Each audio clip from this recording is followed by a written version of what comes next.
కరీంనగర్లో కేసీఆర్ కథనబేరి సభ గురించి breaking news చూస్తున్నాం. కరీంనగర్లో కథనబేరి సభను అత్యంత సెంటిమెంట్గా భావిస్తోంది బీఆర్ఎస్. సాయంత్రం 4 గంటలకు ఎస్ఆర్ఆర్ కళాశాల మైదానంలో భారీ బహిరంగ సభ జరుగుతోంది. సభకు అన్ని ఏర్పాట్లు చేశారు గులాబీ శ్రేణులు. అత్యంత సెంటిమెంట్గా భావించే ఈ సభకు భారీగా జన సమీకరణ చేస్తున్నాయి బీఆర్ఎస్ శ్రేణులు. లోక్సభ ఎన్నికలకు ముందు కరీంనగర్ వేదికగా కేసీఆర్ సమర శంఖారావం పూరిస్తున్నారు. పార్లమెంట్ ఎన్నికల్లో అత్యధిక స్థానాలు సాధించడమే లక్ష్యంగా ముందుకు కదులుతున్నారు. అసెంబ్లీ ఎన్నికల తర్వాత తొలిసారిగా కరీంనగర్కు కేసీఆర్ వస్తున్నారు. సో కరీంనగర్ సభ ఏర్పాట్లపై మరింత సమాచారం మా ప్రతినిధి చంద్రశేఖర్ అందిస్తారు. తెలంగాణ రాష్ట్ర సాధనే ధ్యేయంగా ఆవిర్భవించినటువంటి తెలంగాణ రాష్ట్ర సమితి ఆవిర్భవించిన అనంతరం మొదటి సభ కరీంనగర్లోని ఎస్ఆర్ఆర్ కళాశాల మైదానంలో జరిగింది. అప్పటి నుంచి ఇప్పటి వరకు కరీంనగర్ ఒక సెంటిమెంట్ గా భావిస్తూ వస్తున్నారు. అనేక సాధారణ ఎన్నికలు, ఉప ఎన్నికలకి సైతం ఈ బహిరంగ సభ నిర్వహించడానికి ఈ కళాశాల మైదానం వేదికగా మారింది. కట్ చేస్తే టీఆర్ఎస్ కాస్త బీఆర్ఎస్ గా మారింది. శాసనసభ ఎన్నికల తర్వాత ఎన్నికల నేపథ్యంలో నిర్వహించేటువంటి తొట్టతొలి సభగా ఇప్పుడు కరీంనగర్ లో ఉన్నటువంటి ఎస్ఆర్ఆర్ కళాశాల మైదానంలో నేడు బీఆర్ఎస్ అధినేత మాజీ ముఖ్యమంత్రి కేసీఆర్ ముఖ్య అతిథిగా హాజరై పాల్గొన్నారు, ప్రసంగించనున్నారు. ఇప్పటికే ఒక దిశా నిర్దేశం చేయడానికి కసరత్తు చేస్తున్నారు. తెలంగాణ రాష్ట్ర సమితి కాస్త బీఆర్ఎస్ గా మారిన తర్వాత తెలంగాణకు ఉన్నటువంటి పేగుబంధం తెగిపోయింది అని చేస్తున్నటువంటి విమర్శల నేపథ్యంలో, అలాగే ఇటీవల కాలంలో వస్తున్నటువంటి విషయాలను దృష్టిలో పెట్టుకొని మరొకసారి లోక్సభ ఎన్నికల దృష్టిలో పెట్టుకొని విజయ శంఖారావం జంగ్ సైరన్ మోగించడానికి సిద్ధంగా ఉన్నామని చెప్పేసి నాయకులు స్పష్టం చేస్తున్నటువంటి తరుణంలో ఇప్పుడు మనం చూస్తున్నాం సభ వేదిక అంతా కూడా సిద్ధమైంది.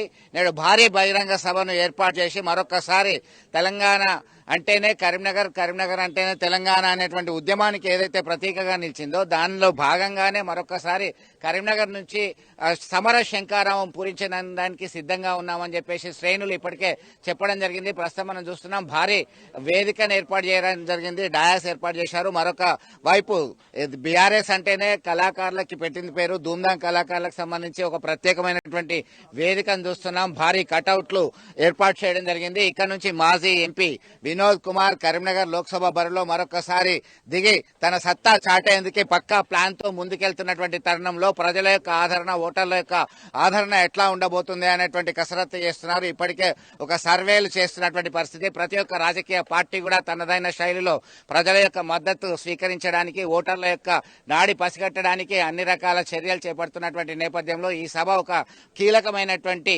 భూమిక పోషించనుంది అని చెప్పేసి బీఆర్ఎస్ శ్రేణులే కాదు ఇతర రాజకీయ పార్టీలకు చెందినటువంటి నేతలు సైతం అభిప్రాయం వ్యక్తం చేస్తున్నటువంటి పరిస్థితి. మొత్తం మీద నేడు సాయంత్రం ఎప్పట్లాగానే దాదాపు లైట్ వేస్తేనే కేసీఆర్ వస్తాడనేటువంటి నానుడిని నిజం చేస్తూ 5:30-6 గంటల ప్రాంతంలో ఆయన తన యొక్క మెసేజ్ ని, తన యొక్క ప్రసంగాన్ని ప్రజలకి హాజరైనటువంటి సభికులను ఉద్దేశించి ప్రసంగించడానికి అవకాశం ఉంది. దీనిలో ముఖ్యమైనటువంటి నేతలందరూ కూడా ఇక్కడికి వచ్చి వారి వారి అభిప్రాయాలు వ్యక్తం చేయడానికి సిద్ధంగా ఉన్నటువంటి పరిస్థితి కనబడుతుంది. మొత్తం మీద గత ప్రభుత్వం తమ అధికారంలో ఉన్నప్పుడు చేసింది ఏంది, ఇప్పుడు ఉన్నటువంటి వైఫల్యాలు ఏంది, 100 రోజుల కాలంలో ఇచ్చినటువంటి హామీలు ఏ మేరకు నెరవేరాయి, మరొక వైపు భారతీయ జనతా పార్టీ నేతృత్వంలో ఉన్నటువంటి ఎన్డీఏ సర్కార్ సిటిజన్స్ అమెండ్మెంట్ యాక్ట్ కూడా అమల్లోకి తీసుకురావడం జరిగింది. ఇవన్నీ అంశాలని కూలంకషంగా విపులీకరించేటువంటి అవకాశాలు కనబడుతున్నాయి. మొత్తం మీద ప్రధానంగా కాళేశ్వరం లిఫ్ట్ ఇరిగేషన్ ప్రాజెక్టుల యొక్క వైఫల్యం మీద విరుచుకుపడుతున్నటువంటి ఇటు అధికార కాంగ్రెస్ పార్టీ కావచ్చు, భారతీయ జనతా పార్టీ కావచ్చు, ఇప్పటికే ఒక జ్యుడిషియల్ ఎంక్వైరీ నడుస్తున్నటువంటి నేపథ్యము.